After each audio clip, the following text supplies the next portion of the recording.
Wolverhampton Wanderers 1, Newcastle United 1. You know what, guys, it actually feels like a little bit of a defeat today because we had the lead for so long during the game. We played some decent stuff, and then to give away the goal like we did, which we'll talk about, was really, really disappointing. But giving my thoughts, as always, guys, if you watched the game, if you were at the game, let me know your thoughts in the comment section down below. Starting lineup for Wolves, we saw another 4-3-3. It was Sarr in goal. We saw Johnny and Semedo as the fullback, so Ain't Nori out of the team, with Collins and Kilman as our centre-backs once again. Neves, Moutinho and Neves in the midfield, with a front three of Jimenez, who returned for his first start of the season in the league, with Guedes and Neto either side of him.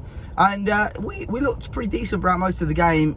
First half especially held a good amount of possession, which we've come to expect and come to see throughout most of the season so far. And obviously it just took that little bit of brilliance and something special to break the deadlock. We've struggled really. We've seen Wolves almost at times try and walk the ball into the back of the net. And sometimes you just need a little bit of magic from Mr. Ruben Neves, who, by the way, I thought, what a performance by him again. A proper captain's performance by him.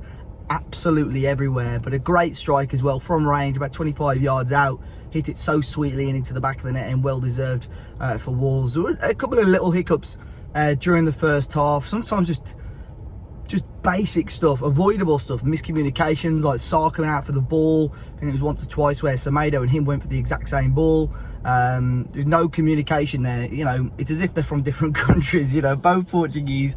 You know, they can shout whatever they want in English or Portuguese and it should have been sorted. But yeah, going into the lead, actually scoring a goal and going into the lead at half-time with a lead felt good. It felt relaxing for a change. Shooting towards the South Bank end second half, I thought the longer the second half went on, you know, we had some really talented players on the bench that we could bring on and almost see off the game. And again, we rode our luck at times, but a couple of key moments right after half time, to be fair, there was a check for a red card. Again, I'm not seeing it in real time. I've seen a couple of stills and it looked like a nasty tackle, to be fair. The studs down the back of Neto's leg, so I can understand why they checked that. And obviously the resulting free kick was deflected out for a corner. The big one really was obviously the Wolves disallowed goal as well. So Wolves win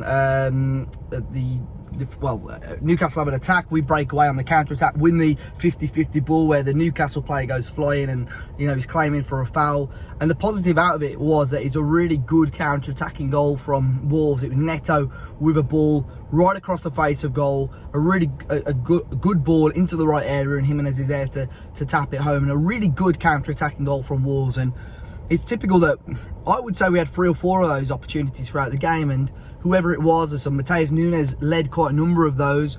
We saw a couple of times with Guedes, but for whatever reason we just chose the wrong pass, or it slowed down too quickly. The perfect counter-attack we saw throughout the game, unfortunately, was disallowed because VAR checked it. It was a shove in the back.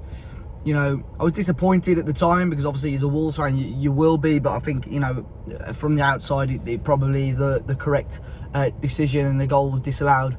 We make the subs. Now, this is where it's frustrating because I think every Wolves fan in there today saw the Newcastle team for a start.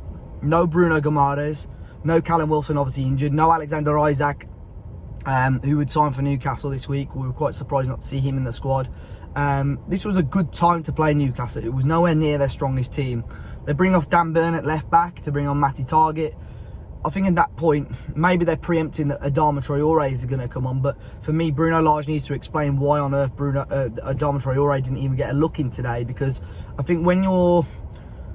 From one point of view, I can understand it where if Bruno Lage has got some sort of game management or game plan in mind, and he doesn't think technically Adama Traore is up to that, fair enough. But when you bring on Hwang Hee-chan, who puts in a moment of stupidity like he did to lead to the goal, then it makes no sense for me. And the goal came again, Newcastle United breaking away down the right hand side. Wolves need to clear the danger. Now, do you put it out for a corner or throw in? Do you try and clear it back down your own line? Or do you do the one thing that you're told not to do when you're a child playing football, is blast it across your own box? And that's exactly what Hwang Hee-chan's done. Look, I'm not taking anything away from the finish, because Alan Saint-Maximin, what a goal that is, by the way, on the volley, outside the area, top finish. But just pure stupidity from Hwang Hee-chan there to give away the ball. and cost us the 2 points. There's moments where we should have done a little bit better going forward, no doubt about it. And once again, it's our final ball, our end product that is completely lacking. And Wolves have had the last 6 to 8 weeks to address that. And once again, we've left it last minute till the final week. And I'm confident we'll get a striker in. I'm sure we will get a striker in. But again, a different story today. Jimenez, who's just come back from injury, playing a full 90 there.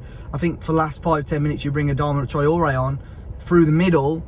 You're pinning Newcastle players back. It's forcing them to have 2 or 3 players back at all times. And I thought with the free kick at the end as well, they're going to put this in the back of the net. And fortunately for us, they didn't. But, you know, before the game, I think I would have taken a point. Newcastle still unbeaten, still on a good run right now. But the way, you know, they had injuries, they had players missing, the way we controlled the game for long periods, I felt like we should have got all 3 points. Walking out of the stadium, a lot of people blaming Bruno for the game management or mismanagement of the game and the substitutions. And for me now, it puts a hell of a lot of pressure on Wednesday. We're playing Bournemouth, a team that have just conceded 9 goals with no return. A team really struggling. Morale is going to be rock bottom. Wolves have got to get a win on Wednesday. Otherwise, you're 5 games without a victory, with, depending on how many goals we score on Wednesday, not very many goals. Bruno Lage is going to be under pressure, basically before the season has even properly kicked off.